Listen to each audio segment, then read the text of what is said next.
Merci, Monsieur le Président. Je suis vraiment très content d'être là ce soir.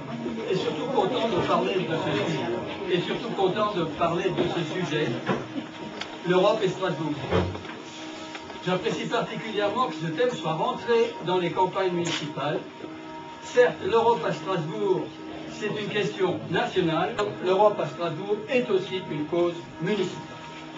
Je n'ai pas de légitimité particulière pour vous parler ce soir quand on voit le plateau prestigieux de personnalités politiques qui m'entourent. Je plaide cependant pour le crédit de mes propos, la validation des acquis de l'expérience, si je puis dire, et celle d'une ténacité sans faille sur ce thème depuis une trentaine d'années. À Cronenbourg, j'ai parlé de Strasbourg et de l'Alsace dans tous les coins de France, dans tous les coins d'Europe. J'en ai fait la plus belle image possible. On a fait venir ici des centaines de milliers de personnes.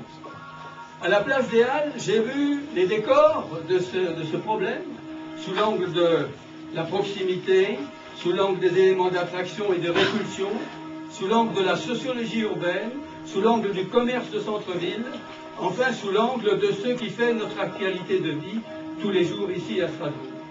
Enfin, président de la Strasbourgeoise, j'ai fait ce que j'ai pu avec le nom extraordinaire que j'avais, Strasbourgeoise, pour continuer à soutenir toutes les actions qui allaient dans le sens de plus d'attraction sur cette belle ville. Parallèlement à ma carrière professionnelle, j'ai cependant fait des choses bénévoles. J'étais président de Strasbourg Développement, j'étais vice-président de la Chambre de commerce, j'ai fait bien d'autres choses dans le domaine bénévole et toujours dans l'optique de travailler pour le compte de Strasbourg. Je poursuis. Oui, dans toutes ces activités bénévoles que j'ai faites, il y a un passage de 20 ans qui a été particulièrement riche. C'est mon activité au sein de l'association Strasbourg Promotion Événements, dite aujourd'hui Strasbourg pour l'Europe. C'était une association qui se voulait au-dessus des clivages, dans laquelle participaient des personnalités de toute obédience politique. Il y en a ici dans la salle. Et qui n'avait qu'une idée et qu'une envie, c'était de pousser Strasbourg à grandir, à devenir plus attractive, plus forte, plus belle, plus engageante. Et dans ce creuset, nous avons fait des choses qui ont particulièrement marqué la ville. Je voudrais rappeler que Strasbourg Promotion Événements a été à l'origine de Strasbourg Capitale de Noël, qui fait qu'aujourd'hui ce soit le mois de décembre, qui soit le mois le plus fréquenté dans cette ville, alors que depuis des décennies, il était connu comme étant le mois le plus creux. C'est aussi au sein de cette association que nous avons fait une grande plateforme de réflexion, une task force très représentative de la sociologie de la ville, de toutes les classes sociales, pour essayer de voir quelle était la génétique profonde, quelle était l'identité réelle de Strasbourg telle que les Strasbourgeois la voyaient. Eh bien, in fine, c'était assez simple.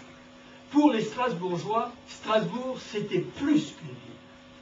Strasbourg véhiculait des valeurs quasi spirituelles, à tel point que la conclusion de cette plateforme, c'était Strasbourg, l'âme de l'Europe. Et avec un tel concept, âme de l'Europe, on a travaillé et on a compris qu'on ne pouvait pas véhiculer une foi, une croyance, sans avoir un lieu où la pratiquer, où se réunir, où se rassembler, où se ressourcer. Il fallait un lieu. Et dès lors, lentement, effectivement, Henri l'a rappelé, est venue cette idée d'Eurodome. Ça aurait pu s'appeler autrement, ça peut s'appeler autrement, c'est pas le sujet. Le sujet, c'est de faire un lieu qui soit ouvert, un lieu qui soit visitable, un lieu qui parle en tant que tel aux demi-milliards d'Européens qui aujourd'hui ne savent pas où aller pour comprendre quoi que ce soit à cette fantastique opération non violente que l'humanité n'ait jamais faite, de rassemblement de plusieurs pays pour une cause commune sur la base d'un nombre de valeurs partagées. Et c'est pour ça qu'à mes yeux, il fallait créer ici ce lieu d'Europe.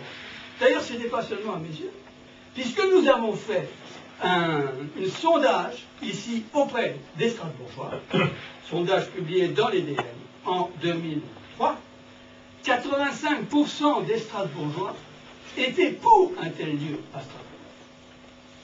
La municipalité actuelle n'a pas voulu le faire. Je pense que M. Mangin en dira les raisons. Mais je le déplore vraiment très sincèrement.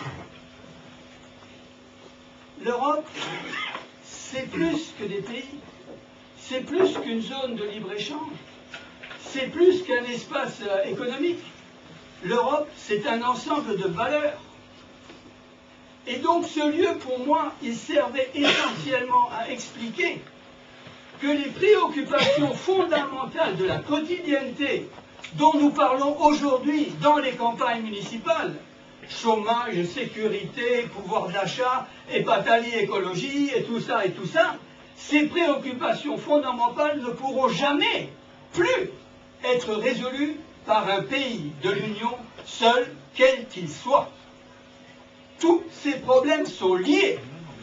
Et dès lors, l'Europe devient un problème de demain, et de tout temps, j'ai pensé qu'il fallait basculer Strasbourg dans l'avenir, et non pas la laisser dans le passé tel que beaucoup, et notamment des institutionnels, voudraient nous cantonner dans l'histoire, la réconciliation, etc. Que non, que non. Strasbourg doit être la ville du futur. Et je voudrais rêver avec vous. Nous sommes en 2009. Sur l'esplanade de ce lieu enfin créé. Il est 9h30 du matin.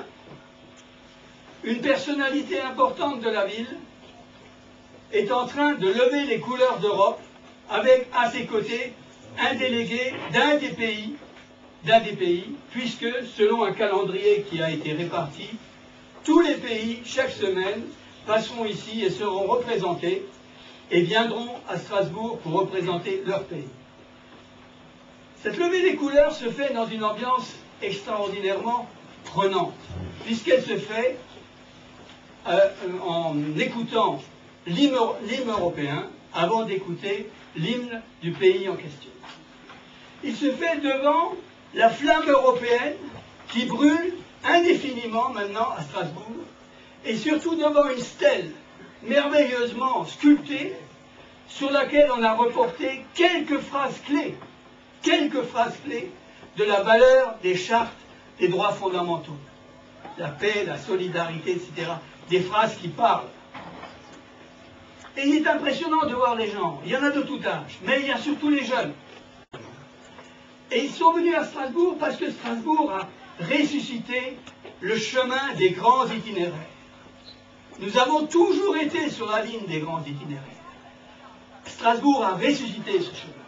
Et les jeunes adolescents sont contents de venir ici au moins une fois dans leur vie pour voir le berceau de l'Europe dans laquelle ils sont nés. Et ces chemins, il y en a 25, je les ai comptés, entre Cork et Venise, entre Dresde et Barcelone, enfin je vois tous les cités, il y en a 25 qui peuvent se croiser ici à Strasbourg. Ça donnerait une emphase considérable. Ils sont venus ici à Strasbourg par tous les moyens, mais ils ont terminé leur cheminement en prenant ce tramway maintenant mondialement connu, qui est le tramway de Strasbourg, et dont les couleurs des wagons étaient les couleurs des pays européens. Je vous remercie de m'avoir écouté.